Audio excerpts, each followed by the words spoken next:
Hey, good morning. I'm Sailesh Radha, founder and CEO of Borealis Global Analytics, a global investment SaaS platform for investment managers.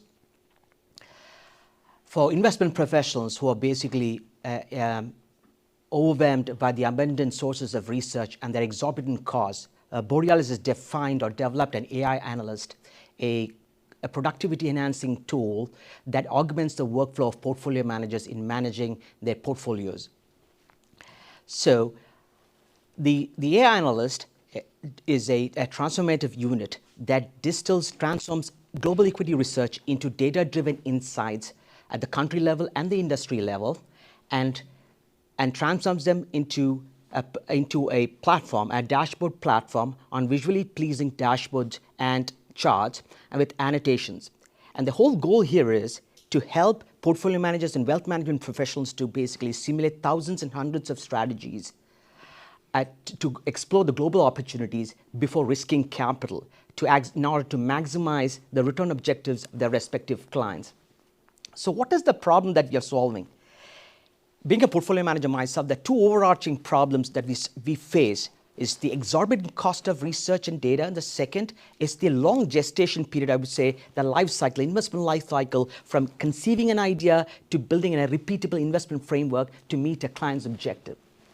And first, for example, a portfolio manager spends about hundreds of thousands of dollars to basically procure data, and on top of that, they have to add on to other research pieces which runs into tens of thousands. On average, they spend about $100,000 per annum to basically get into distilling this idea. Once you get that research, the challenge there is you have this massive troves of literature. They have to distill it. It takes weeks and months to basically distill an idea, take that idea, get into a simulation, backtesting onto the data, the expensive data they have purchased. It takes weeks and months before they can have a repeatable investment framework that can meet a client's objective. Right? They have their constraints. So how is it that we solve the problem? It's a very brief version of how we're going to solve the problem.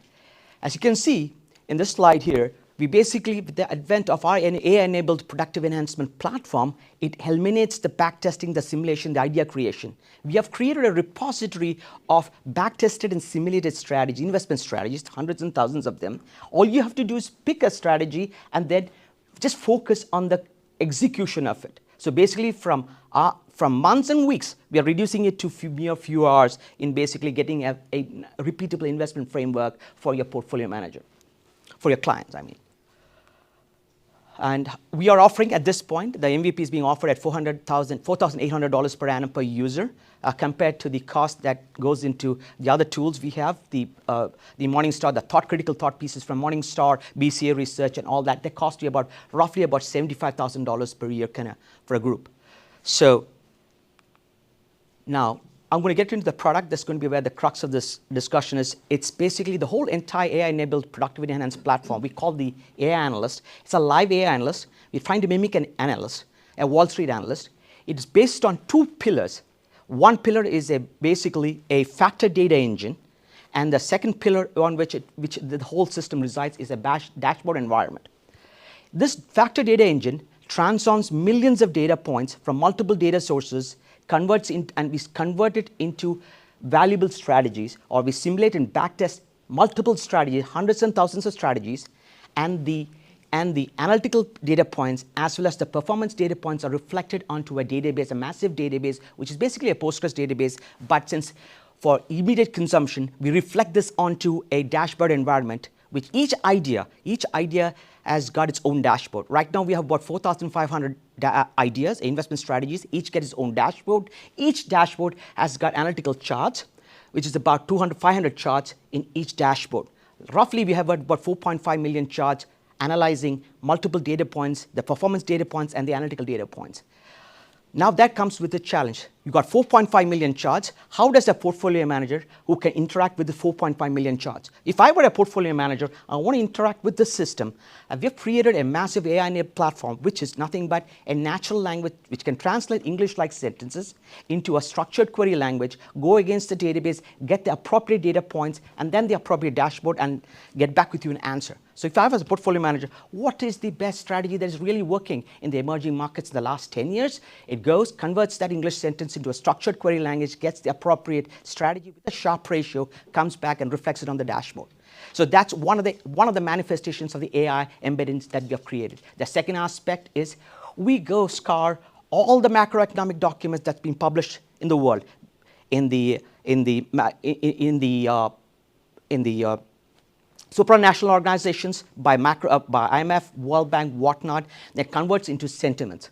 That's the second aspect. Is called the sentiment analyzer. The third part is the research agent. It works as a research agent. In research agents, it basically distills questions from a massive corpus where a portfolio manager can ask any sort of questions in the investment world and still get back an answer. That defines our product. And as you see, this is for the equity analysts. It's going for ETF sponsors and the allocation specialists in the Wall Street kind of environment. And in terms of revenue stream, the MVP is right now offered at $4,800, and we are trying to pitch it to the investment advisors, RIAs, which is about 500,000 in number of users in the Wall Street space.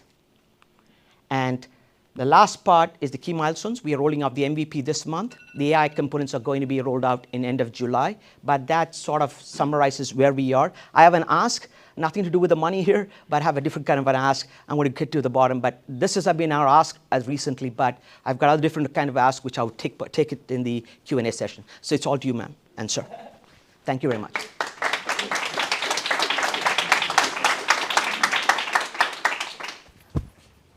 Sailesh, awesome job. That was great. That was great.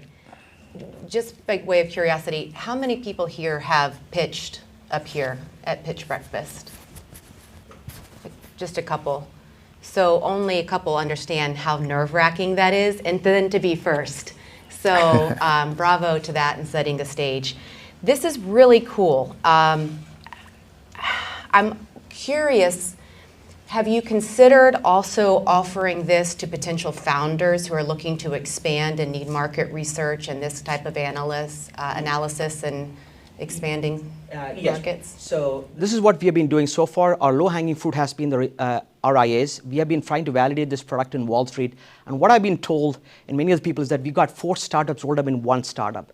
The My AI components, which we started off as a component that helps to navigate through my complex dashboard system, ended up being a research agent, a proprietary data analysis agent, and I believe in terms of the data analysis agent, we have the ability to convert natural language to SQL. We are pretty much on the forefront of that technology, and they believe that's the experimental technology which Oracle and others would be interested in, and we are trying to have a collaboration with them.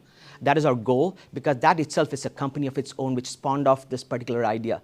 The other aspect has been the ability to distill sentiments from a macroeconomic document. For example, you read a Federal Reserve minutes which is published, the ability to distill sentences and convert into sentiments and what is happening with the particular country's US's macroeconomic factor, be it unemployment. That itself has been a tool that the data providers like Bloomberg have been interested in. So it didn't start off this way, but ended up this way. All we started was with the dashboard environment, which we wanted to sell it to RIAs, but we added this AI embedding, which right now, from a fintech, we have become a tech fin company, and that's one of the challenges that we have been confronting, and that's where I think with the ecosystem we have in Columbia and South Carolina, I think we are pushing the frontiers where I'm not getting enough people on this scale to basically solve some of the complex problems. We are pushing it, especially in the natural language SQL. Right now, the reliability is at 60%. The ability to convert your English sentences to go against a database and get the data, it's about 60 to 70%. That itself is supposed to be really great. And we are trying to push it to the 90%. And that's where we have been trying to collaborate with other tech companies to solve that problem.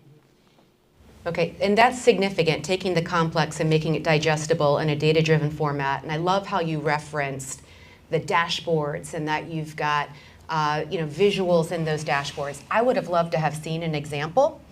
So that may be a recommendation for the next round would be to, hey, here's an example, here's a real world company, here's a snippet into the use case, and we're restricted on time here. But that would be really compelling, because I wanted to see more of that while you were talking.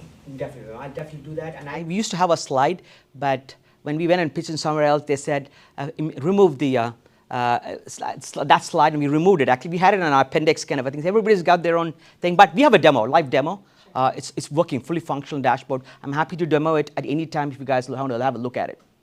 We have a live functioning system working. I appreciate that, ma'am. Thank you very much. Yeah, and thank you. you. And then just to clarify earlier, so I saw the list of the target audience for the application, but just to clarify a little bit more, if I'm a founder, if I have a company and I want to expand internationally and I'm looking for where to take my business, that may also be a candidate for who this is for potentially. Ma'am, the challenge here is the two things, and I just want to distill this. So when we talk about investment management from a wealth management specs background, the ability to say which country I need to invest in your portfolio management, what country do I need to have exposure, that's one of the complex problems. And the most expensive part in portfolio management is if you want to get exposure to international, they're very expensive. What we are trying to do is what country to pick in a given economic cycle. That's one story we are unfolding in this dashboard system. The second aspect is that the MVP doesn't cover. We want to go domestic, which is the US. What industry or the gig sector that you need to be focused on at a given economic cycle? That is the second set of dashboards we are trying to develop from MVP to scaling. But these are the key tenets of what we're trying to do. Which country, where do you park your money at a given point in the economic cycle so that you have an enhanced alpha? I appreciate that you're developing your moat and your central point of concentration, because you can't do it all. And so even though I just threw out a suggestion, I love how you were, the opportunity that you're building is defensible. And so as a founder, you're like, thank you, but here's why what I'm doing is super important. So that was a great response. Appreciate it. Yeah. Is it Silas or? Silas. Silas, all right. Thanks, Silas. So couple things certainly on the positive side. Your passion for what you're doing, you exude that passion. So thanks for that. You're extremely excited about that. That being said, you're trying to get a lot in 6 minutes. Remember what Juan said in the beginning. All you're trying to do with this pitch is get another meeting. And you squeezed a lot of stuff in there. To Leslie's point, I think I'd cut out some of the detail in your slides and go into the use case. Talk about a real world or maybe 2 real world examples and even maybe some screenshots. But you have a lot of information in your slides. And I think if we turned you on, you could talk for another 30 minutes because you're so passionate about this, which is great. But just be aware of that. All you're trying to do is get another meeting. Another thing I really like is your deal size. In fact, I would say at $4,800 per user, I would make a minimum of 5 users. That makes your average deal size $25,000, which is a nice, SaaS model. You can get to hundreds of $1,000s in ARR pretty quick doing that. So I think that's good, but I would, don't do onesie twosies. Go for 5 users, 10 users, or even more. I realize you're just starting out. But if you can get 25,000 average deal size, I think that's a really good thing. Mm-hmm. The other thing is you hit on several things that I look for. You talked about the problem, you talked about the market, how you make money. I think you were going to talk about team. Team. I have a team, which is this is a team that I have a data scientist and a software guy. Yeah. Basically, we got combined expertise in finance, economics. I carry a background in electrical engineering, finance and economics. What is the founder market fit here? What is your passion? What is your background that makes you the person to do this? I was a computer science scientist who moved into finance and economics. I was an economist at World Health Organization and World Trade, and then I became a portfolio manager managing global equities. So I traversed the whole spectrum to see what the challenges. That gives you incredible credibility.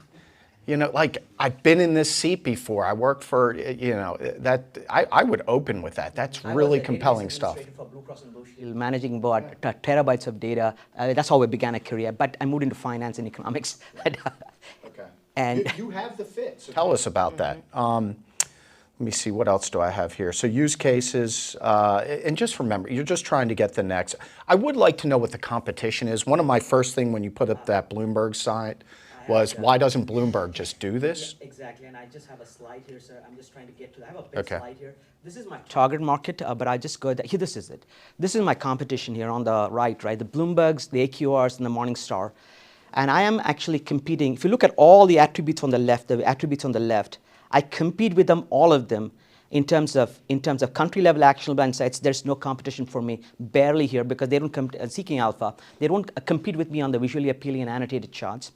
And I have the machine learning model location, which nobody competes with me on the countryside. So I am competing in all these elements, but I have a moat in all of these on the attributes on the left. And that's where the reason why we started off with the country selection is because there's nobody out in the space who's doing it. And we're trying to acquire US, so I have everything covered. So, but that's what I did. But this is the kind of attributes I'm working with those. Those are my competitors on the top. Yeah, those are some big name competitors. So I pose the question again, what stops Bloomberg from adding these items here? The quality of the proprietary data that I sit on is basically, I'm writing a textbook on this.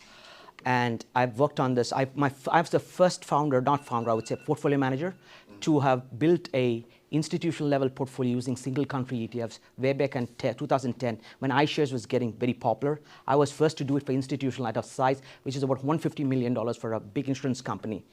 And nobody has ever done it prior to this. And that gave me the leverage to write a textbook on this idea. So that's where I have enough proprietary knowledge that that data is very valuable for Bloomberg. They could subscribe to my data, to be honest, as a source. They could also acquire you. That's And with that, we're at time. Let's give it up for Seth. Thank you, sir.